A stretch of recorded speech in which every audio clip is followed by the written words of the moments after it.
This is a Weanling filly at a little puma.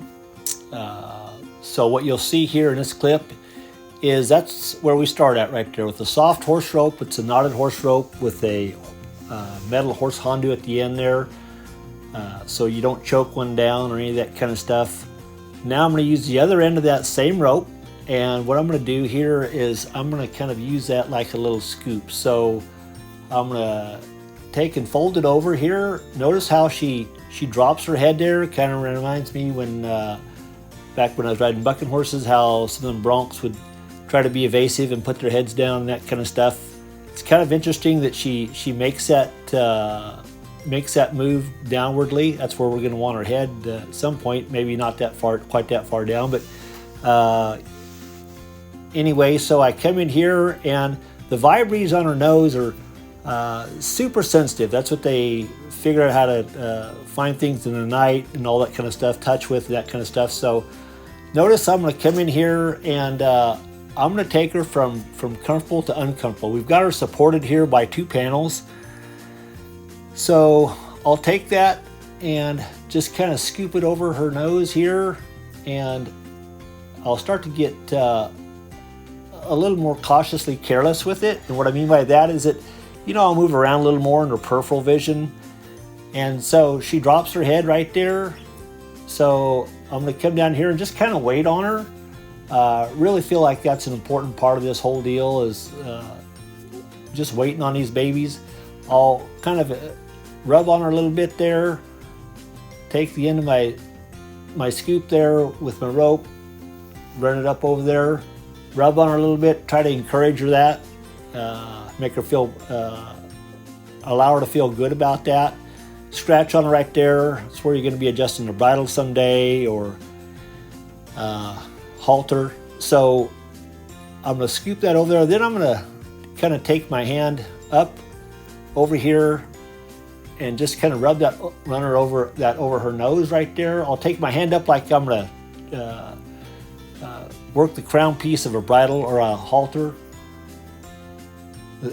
And so I'll slide that back over. Again, I'll come in with my hand again and work in that peripheral.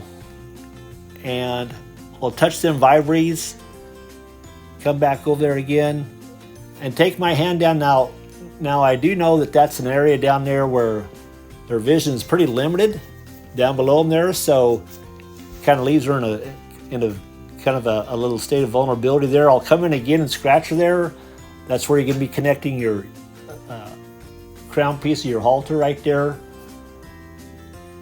So I'll go from that to a halter. Now I've got a horse halter, and it's got a really large nose band on it. The nose piece is quite a bit bigger, but that works to my advantage there, because I can use that as a scoop. So again, I'll get a little more cautiously careless, slide that rope in there, and use that as a scoop to kind of scoop her nose up there a little bit, come over with the crown piece there. And I don't tie it yet, I just kind of run it over there. I love how she kind of pushes into that nose band there, puts her head down there.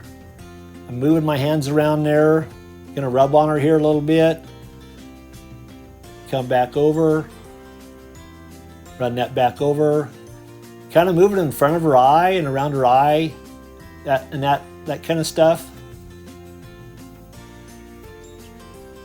So I'll take that off here. Now I'm going to come in here. This is, again, kind of relates to back where we started from, just with that rope over her neck. So I've got about a 20-foot lead rope here, and I've got that around her neck, and I'm just going to kind of let her settle here for a minute.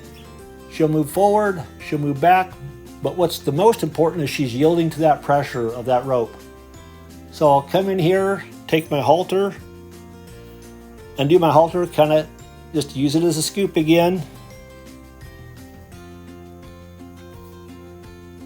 And I'll move with her here, take my lead rope, and know that we always handle them for the thoughtfulness of next time.